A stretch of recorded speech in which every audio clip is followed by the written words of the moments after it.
Neighborhood flooded. A wave of worry facing neighbors in Peoplestown. Rainwater mixed with sewage running down the streets and into yards and homes in southeast Atlanta Tuesday.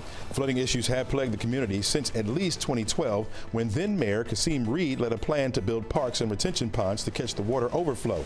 Pending litigation has brought the project to a complete stop. Searching for two new persons of interest in the Wendys arson case. Atlanta fire investigators looking for these men who may have crucial information. The fast food restaurant on University Avenue burned to the ground on June 13th, one day after police fatally shot Rayshard Brooks. Authorities are offering a reward to help find the two men.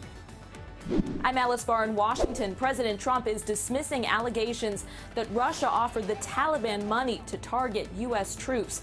The president calling those reports a hoax, even as his administration prepares to brief congressional leadership on this. The administration on a separate front dealing with a surge, a summer spike in coronavirus cases that's forcing many states to roll back openings of beaches and bars just as we head into a holiday weekend.